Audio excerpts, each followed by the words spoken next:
দুর্নীতি আর বিজেপি পরিচালিত রাজ্য সরকার সমর্থক। এখানে টাকা ছাড়া ঘুষ ছাড়া কোনো কাজ হয় না। বাম নেতা সীতারাম ইয়েচুরির স্মরণ সভায় মঙ্গলবার এই বিস্ফোরক মন্তব্য করলেন প্রাক্তন মুখ্যমন্ত্রী মানিক সরকার। বিগত কিছুদিন পূর্বে দিল্লির অল ইন্ডিয়া মেডিকেল ইনস্টিটিউটে চিকিৎসাধীন অবস্থায় জীবনাবসান ঘটে সিপিএম সাধারণ সম্পাদক সীতারাম ইয়েচুরির। মঙ্গলবার এই প্রতিবাদ প্রতিম কমিউনিস্ট নেতার স্মরণ সভা অনুষ্ঠিত হয়। রবীন্দ্র ভবনে অনুষ্ঠিত হয় এই স্মরণ সভায় সিপিএম পলিট ব্যুরো সদস্য প্রকাশ কারাত, মানিক সরকার, সিপিএম রাজ্য সম্পাদক জিতেন্দ্র চৌধুরী সহ রাজ্য বামফ্রন্টের নেতৃত্বরা উপস্থিত ছিলেন। স্মরণ সভায় বক্তব্য রাখতে গিয়ে প্রকাশ কারাত বলেন, সীতারাম ইয়েচুরি একজন ভালো সমন্বয়ক ছিলেন। ইন্ডিয়া জোট গঠনে তার ভালো অবদান ছিল, কিন্তু পার্টির 24তম প্রস্তুতি নিয়ে যখন সে ব্যস্ত তখন তার জীবন অবসান ঘটে। हॉस्पिटल जाने के पहले, बीमार होने के पहले हमारी पार्टी के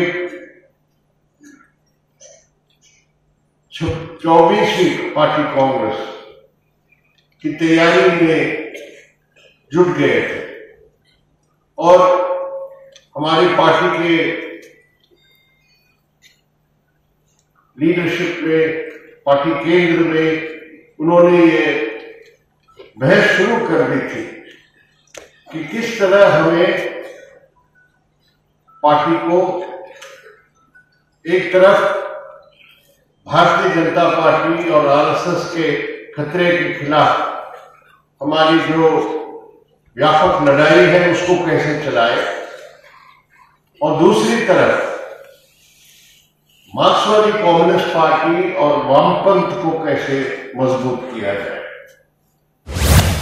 স্মরণ সভায় প্রাক্তন মুখ্যমন্ত্রী তথা সিপিএম পলিট ব্যুরোর সদস্য বক্তব্য রাখতে গিয়ে বলেন, সীতারাম ইয়েচুরির আকস্মাৎ মৃত্যুতে সিপিএম পার্টির জন্য বিরাট ক্ষতি। সেই সাথে প্রাক্তন মুখ্যমন্ত্রী বিস্ফোরক অভিযোগ করে বলেন, দুর্নীতি আর বিজেপি পরিচালিত রাজ্য সরকার সমর্থক। এখানে টাকা ছাড়া ঘুষ ছাড়া কোনো কাজ হয় না।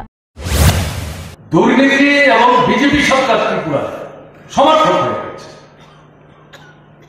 কোন পয়সা ছাড়া, ঘুষ ছাড়া কোনো কাজ হয় না। আপনারা দেখেছেন বিধানসভা বিরোধী দলের জড়িত বিধায়ক, মুখ্যমন্ত্রীর অফিসের জড়িত অফিসার, তাকে ইঙ্গিত করে যেভাবে বললেন যে এই ভদ্রলোক মুখ্যমন্ত্রীর অফিস কোথায় সামলাচ্ছেন, তিনি তো কন্ট্রাক্টরদের সঙ্গেই সারাদিন সময় দিচ্ছেন এবং তার থেকে 46% থেকে সেখানে ডিসকাউন্ট আসছে, এবং এটা ঘুরিয়ে এটা তো মন্ত্রিসভার সদস্যদের বিরুদ্ধে সেখানে আঙুল তোলবার চেষ্টা করেছে। এবং এটা তো কল্পিত কথা মনে করার কোনো কারণ নেই। কোথায় প্রতিবাদ, কিসের ভিত্তিতে প্রতিবাদ করবে? তার দলের লোকরাই তো জানে। দলের ভেতরেই তো এখন দেখা যাচ্ছে বিরোধ বিসম্বাদ তৈরি হচ্ছে, লুটপাটের অংশ ভাগ করা নিয়ে কে কতটা পাচ্ছে, কে কতটা কম পাচ্ছে। ভিড়ে ঠাসা রবীন্দ্র ভবনে অনুষ্ঠিত এদিনকার স্মরণ সভায় সিপিএম রাজ্য সম্পাদক শাসক দল বিজেপির বিরুদ্ধে খড়গহস্ত হন এবং অভিযোগ করেন, দেশের ইতিহাস পাল্টে দেবার চেষ্টা হচ্ছে। সীতারাম ইয়েচুরি যে এই সম্পদের রাজনীতিতে সংকীর্ণবাদে ধর্মকে মিশিয়ে কিভাবে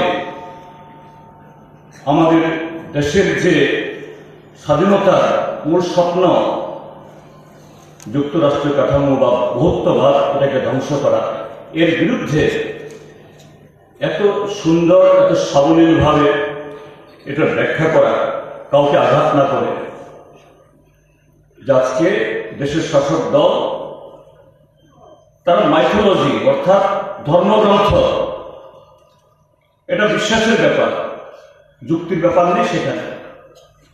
এটাকেই ইতিহাস বলে চাপিয়ে আমাদের দেশের ইতিহাস পরিবর্তন করে আমাদের যে ঐক্য সংগতি সবকিছুকে তছনছ করার চেষ্টা করে।